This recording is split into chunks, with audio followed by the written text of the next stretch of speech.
Hello everyone, कैसे हैं आप सभी। आई होप आप सब बहुत अच्छे होंगे। और आजकल मैं कोई व्लॉग बना नहीं पा रही थी, लेकिन अभी मैंने व्लॉग बनाया था, शूट भी कर लिया था, लेकिन मैं इसे अपलोड नहीं कर पाई किसी कारण से, क्योंकि मेरे मोबाइल में जो स्टोरेज है ना, जो स्टोरेज स्पेस होता है रनिंग आउट हो जाता है, तो इस वजह से दिक्कत होती है। तो ये है 4 दिसंबर का दिन, मतलब इवनिंग का टाइम है, और यहाँ मैं बना रही हूँ गाजर का हलवा। तो ये मैं इस विंटर में दूसरी बार बना रही हूँ गाजर का हलवा, और काफ़ी सिंपल वे से बनाती हूँ। इसकी रेसिपी मैंने आपके साथ में शेयर की भी है, और इसमें मैंने ड्राई फ्रूट्स वगैरह नहीं डाले क्योंकि बच्चे खाते नहीं हैं। सिर्फ इसमें मैंने ऊपर से मावा डाल दिया है, और बहुत ही कम टाइम में मैंने इस तरह का हलवा बनाया है। और अब ये विंटर आने वाले हैं, तो इस तरह की चीज़ें घर में बनती ही रहेंगी। तो चलिए फिर, यहाँ मैं आपको दिखा रही थी कि मैंने अपने रात के डिनर की तैयारी भी कर ली है। एक साइड पे हलवा बन चुका है, और यहाँ मैं बना रही हूँ कटहल की सब्ज़ी। और सर्दी में तो खाने के अलग ही मज़े होते हैं, मतलब तला हुआ भुना हुआ इस तरह का खाना सर्दियों में हम खा लेते हैं, और वो पच भी जाता है, हजम भी हो जाता है। तो यह है नेक्स्ट मॉर्निंग 5 दिसंबर का दिन, और सुबह का टाइम है, मंगलवार का दिन है। तो यहाँ बच्चे स्कूल जा चुके हैं, और वही जो रोज़ के काम होते हैं डस्टिंग वगैरह वो मैं कर रही हूँ। यहाँ मुझे बेडशीट वगैरह को सही करना है, और ये बैग जो था ये किसी काम से निकाला था बाहर, मतलब कहीं सामान वगैरह लेके जाना होता, तो फिर इसको मैं अंदर रख दूँगी। तो जो चीज़ें जैसे जैसे बिखरती जाती हैं उनको मैं उसी तरह से समेट कर रख लेती हूँ। और ब्लॉग बनाने का मन नहीं करता है, क्योंकि एक होता है ना, आप कोई चीज़ कर रहे हो और आपको वहाँ से मतलब उसका फीडबैक भी मिल रहा है, अगर आपको रिटर्न में कमेंट आ रहे हैं या कुछ भी, मतलब कोई देखता है आपके ब्लॉग को और आपको रेगुलर कमेंट करता है, तो अच्छा लगता है कि हाँ भाई कोई वेट कर रहा है, तो उनके लिए हम ब्लॉग बनाए। लेकिन कमेंट आते नहीं है, फिर मन भी उदास सा हो जाता है, फिर सोचते छोड़ क्या बनाना।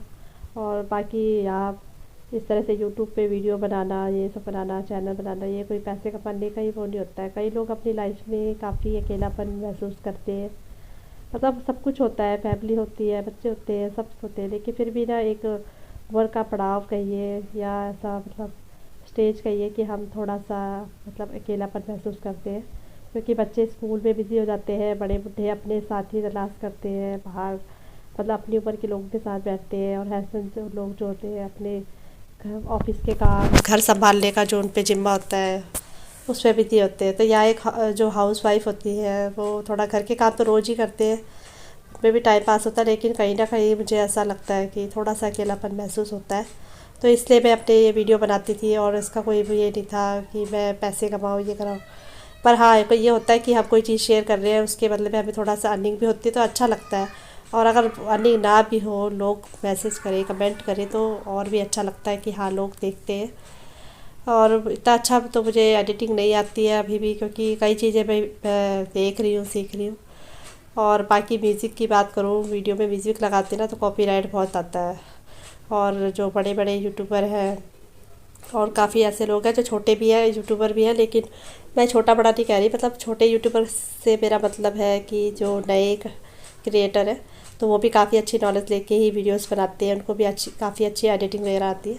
लेकिन फिर जैसे हाउस वाइफ है, कई जैसे कई यूट्यूबर हैं जिनको नहीं आती है, सिंपल वे में बनाते हैं, तो उसी तरीके से मैं दिखा रही हूँ। और यहाँ मैंने बेडशीट वगैरह झाड़ ली है, और आप देख रहे होंगे ये बेडशीट कितनी बड़ी है। तो ये मैंने गली में जैसे आते हैं ना बेचने वाले, तो उन्हीं से ली थी। और बेडशीट जो थी एक मुझे 100 रुपये की पड़ी है, मतलब ये दोनों बेडशीट एक साथ में अटैच थी, लेकिन ये इस तरह से मतलब चौड़ाई से अटैच नहीं थी, लंबाई में अटैच थी, तो इनको काट के मैंने चौड़ाई में अटैच कर दिया। और ये इस तरह से मतलब किंग साइज बेड हो या क्वीन साइज बेड हो, उस पर आराम से आ जाता है।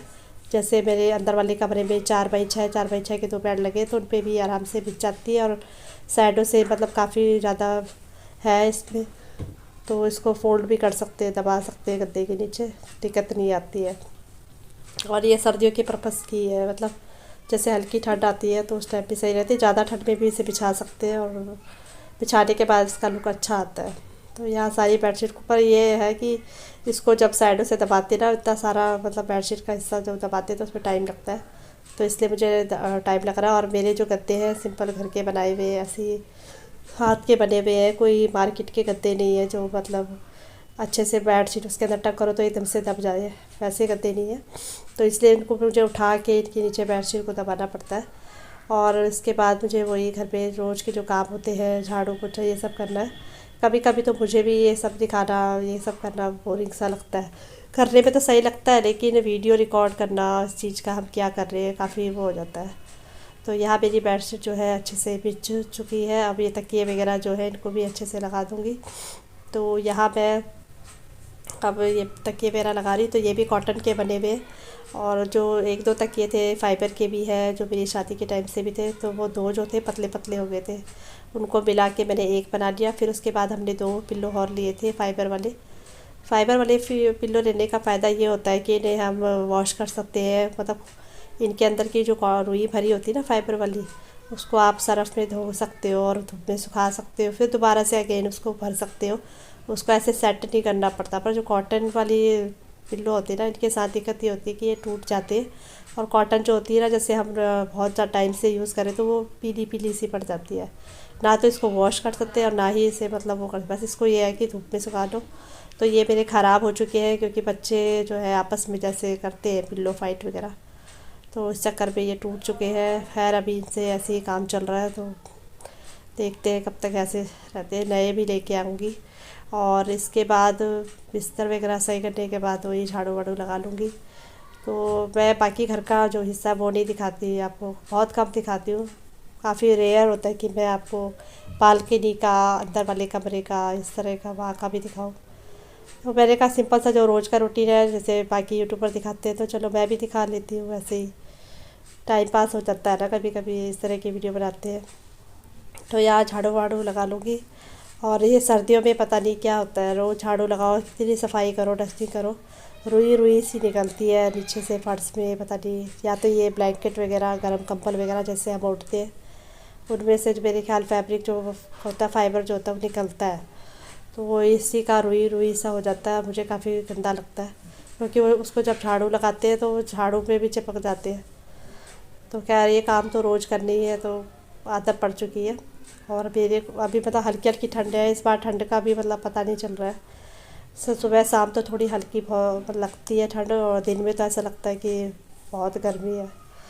तो यहाँ मैंने झाड़ू पोछा जो भी काम थे सारे कर लिए हैं, नाश्ता वगैरह सब। तो बर्तन वगैरह जो भी किचन का है, सारा काम मेरा घर का हो चुका है। तो यहाँ थोड़े बहुत कपड़े थे, आज कपड़े ज़्यादा नहीं थे, तो उनको मैं वॉश कर रही हूँ। और हाथ से कपड़े धोने में मुझे ये बेनिफिट लगता है कि कपड़े ख़राब भी नहीं होते हैं। मशीन में कपड़े जैसे अब डालते हैं ना, नए कपड़े तो बिल्कुल भी नहीं धोने चाहिए मशीन में, ख़राब हो जाते हैं। क्योंकि मशीन में जब कपड़े धोते हैं तो उनके साइडों पे आपने देखा होगा, वो जो कपड़े का जो जाली सी लगी होती है, उसमें कितना सारा ढेर सा निकलता है फाइबर का, फैब्रिक का, कॉटन जैसा। तो मतलब कपड़ों से ही निकलता है, कपड़े इतने गंदे ख़राब घिस से जाते हैं। तो मैं इनको हाथ से ही धो लेती हूँ, और निचोड़ने के लिए मैं मतलब ड्रायर यूज़ कर लेती हूँ मशीन में। तो या बस आज थोड़ा सा मन थोड़ा सा उदास भी है। अब ये लाइफ में तो चलता ही रहता है। अब हर कोई आपके पास 24 घंटे रहे तो हो नहीं सकता ना, लाइफ ऐसे ही जीनी पड़ती है। तो यहाँ मैं अपने कपड़े धो रही हूँ, और कभी कभी मुझे भी बोरिंग सा लगता है। और एक तो आप लोग जो वीडियो देखते हो, जो तो मैं ये नहीं कह रही कि सारे देखते होंगे, जो भी चुनिंदा 4-5 लोग देखते हैं, कमेंट भी नहीं करते हैं कि क्या पसंद आया वीडियो में, क्या नहीं आया, कुछ भी होता है। मैं तो बहुत से यूट्यूबर्स के वीडियोस देखती हूँ, कोई मतलब ऐसा नहीं है कि बहुत फेमस यूट्यूबर के व्लॉग्स देखती हूँ। जो मेरे मतलब मेरे तरह के जो हाउसवाइफ है वो भी वीडियोस बनाती हूँ, उनकी भी देखती हूँ। और जो न्यू क्रिएटर आते हैं उनकी भी देखती हूँ। और मुझे अच्छा लगता है, क्योंकि जो काम मेरा है और वही मैं किसी और को करते देखती हूँ, तो मुझे अच्छा लगता है। जैसे मैं एक हाउसवाइफ हूँ, तो मुझे हाउसवाइफ के व्लॉग्स अच्छे लगते हैं, जो मेरी तरह सिंपल सोबर है और घर के काम ऐसे ही करती है मतलब। और बाकी काफ़ी अच्छे अच्छे घर के भी यूट्यूबर हैं, जो मतलब समझ रहे होंगे ना आप लोग आज कि आजकल हमने क्लासिफिकेशन कर दिया है, middle class, lower class, poor, मतलब यही ना, हाई क्लास, इस तरह से। तो जो मतलब मेरे ख्याल से मेरे लिए तो हाई क्लास लोग हो गए, वो अपने घर में अलग अलग डेकोरेशन करते रहते हैं, ऑर्गेनाइज़र लाते रहते हैं। तो कुछ मेरे जैसे भी हैं, साधारण से, जैसा है वैसे भी खुश है और उसी को एडजस्ट कर रहे हैं। सारा खेल जो है पैसे का है, जिसके पास जितना है वो उसको उसी हिसाब से यूज़ करता है। क्योंकि पैसा जब ज़्यादा होता है तो लोगों के मतलब वो होता है ना बजट, जब हमारा अच्छा खासा आता है तो हमारी शौक भी बढ़ जाती है, वही चीज़ है। तो जिनके पास कम है तो वो इस हिसाब से ज़रूरतें पूरी करते हैं, और जिनके पास है पता अच्छा खासा है तो वो अपने घर को रेनोवेट कराने में, डेकोर करने में, ऑर्गेनाइज़ करने में काफ़ी चीज़ें खर्च करते हैं। तो खैर हम लोग इतना नहीं कर पाते, मेरे जैसे मिडिल क्लास वाले लोग तो नहीं कर पाते होंगे। तो यहाँ कपड़े धुल गए थे, मशीन में डालूँगी। और सॉरी मैं गलत बोल गई, नाश्ता नहीं हुआ था, सॉरी। इस टाइम पे कपड़े मैंने जल्दी धो दिए क्योंकि वीडियो काफ़ी दिनों बाद शूट कर रही हूँ ना, वो सॉरी वॉइस ओवर कर रही हूँ ना, तो भूल गई हूँ। तो यहाँ चाय बना लूँगी और इसमें मैंने डाल दी है चाय पत्ती वगैरह। और प्रेशर कुकर में मैंने क्या बनाया था, हाँ मूंग की दाल बनाई थी शायद, अब याद आ रहा है। ये चक्कर होता है वीडियो बनाने के बाद, क्योंकि आजकल अगर किसी को पूछो कल क्या खाया था तो उनको ये भी याद नहीं रहता, तो हमें इतने 4-5 दिन पहले का कैसे याद रहेगा। तो सॉरी माफ़ कीजिएगा, मैंने पहले आपको ये बोल दिया कि हाँ मेरा ब्रेकफास्ट हो चुका था। सॉरी ब्रेकफास्ट नहीं हुआ था, झाड़ू पोछा हो गया था। हाँ अब यहाँ चाय बन रही है, कपड़े भी निचड़ चुके हैं, इनको मैं छत पे डालाऊँगी। और आजकल क्या है कि सब सोए रहते हैं, बच्चे तो जा चुके हैं लेकिन जो घर में 1 और 2 मेंबर और है ना, सोए रहते हैं, ठंड के बारे उठते नहीं है जल्दी से। तो मैं सोचती है तो लेटे रहेंगे, मैं अपना काम कर लेती हूँ। और सॉरी मूंग की दाल नहीं बनाई थी, मैंने सोयाबीन की बड़ी और आलू की सब्ज़ी बनाई थी। हाँ ये कुकर में ना बहुत अच्छी बनती है। कभी और कभी कभी तो मैं इसमें बेसन डाल के बनाती हूँ और कभी मैं इसमें आलू डाल के। और आप सब भी आ जाइए। अब ये मैं लगा रही पापा जी की थाली। और वीडियो काफ़ी पहले शूट किया था, वॉइस ओवर आज कर रही हूँ तो इसलिए काफ़ी सारी मिस्टेक हो गई है। मतलब वो मैंने जो कह दिया कि ब्रेकफास्ट हो चुका है, ब्रेकफास्ट अभी होगा हमारा। और पापा जी को खाना दे के आती हूँ पहले, उसके बाद मैं कपड़े छत पे डाल के आऊँगी। तो मैं आपको सब्ज़ी दिखा रही थी, आप सब भी खा लीजिए। तो यहाँ पे कपड़े मेरा डाल के आ चुकी हूँ, सिर्फ इनका और मेरा रह गया ब्रेकफास्ट करना। और 9:30 का टाइम हो रहा है और ये अभी तक सो रखे हैं। तो उसके बाद हमने नाश्ता वगैरह कर लिया था और अब मैं नहा चुकी हूँ। और मेरे कपड़े भी जो मैंने अभी मशीन में ड्रायर होने के लिए डाले हैं, बाकी कपड़े तो मैं छत पे डाल के आ गई थी। और कुछ ज़्यादा मैं अपनी स्किन का वो नहीं करती हूँ, थोड़ा बहुत मतलब यही कंघी वंगी कर लूँगी। और जिस दिन बाल वॉश होते हैं उसी दिन मैं तेल लगाती हूँ बालों में। और उसके बाद जैसे मुझे स्कैल्प थोड़ी ड्राई सी लगने लगती है तब मैं लगा लेती हूँ। तो वही साधारण सी चुटियाँ बना लूँगी अपनी, कंघी वंगी कर लूँगी। और ये छोटी सी डब्बी ला रखी है क्रीम की, आजकल सर्दी आ गई तो वैसे इसको लगा लूँगी मुँह पे, क्योंकि वो जो ड्राई सी होती है ना, वो सफ़ेद सफ़ेद सा जैसे नहा के आते हैं, जैसे नोज़ के पास सफ़ेद सफ़ेद सा होता है, वो अच्छा नहीं लगता फिर। जैसे ऐसे क्रीम या मॉइस्चराइज़र लगा लेते हैं तो स्किन थोड़ी सही रहती है। वरना मैं क्रीम व्रीम नहीं लगाती ऐसे रेगुलर बेस पे, तो बिल्कुल नहीं लगाती। तो यहाँ अच्छे से थोड़ा हल्का फुल्का सा मसाज करके लगा लिए क्रीम। और फिर उसके बाद चोटी बांध लूँगी और वही सिंदूर और बिंदी। तो यही सिंपल सा काम हम साधारण हाउसवाइफ का काम, मतलब यही है रूटीन जो मैं आपके साथ में शेयर कर रही हूँ। मेरा तो ऐसा ही है, सबका नहीं कह सकती मैं क्या सा रूटीन होता है। बोले जा रही पता नहीं ये वॉइस ओवर जो किया है इसको इसमें रखूँगी या नहीं। तो ये व्लॉग था 4-5 दिसंबर का, लेकिन मैं इसे अपलोड नहीं कर पाई क्योंकि बाद में मेरा मन बिल्कुल भी नहीं था व्लॉग बनाने का, व्लॉग को वो अपलोड करने का।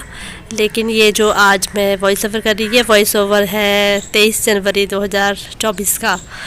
हाँ जी, ये व्लॉग पड़ा हुआ था बना हुआ, फिर मुझे मतलब मन नहीं था बिल्कुल भी, लेकिन मैंने सोचा चलो जब मैंने इसे बना ही लिया है, अब चाहे आप कुछ भी कहें कि इतना पुराना व्लॉग या कुछ भी सोचें, पर मैं इसे अब अपलोड कर दूँगी।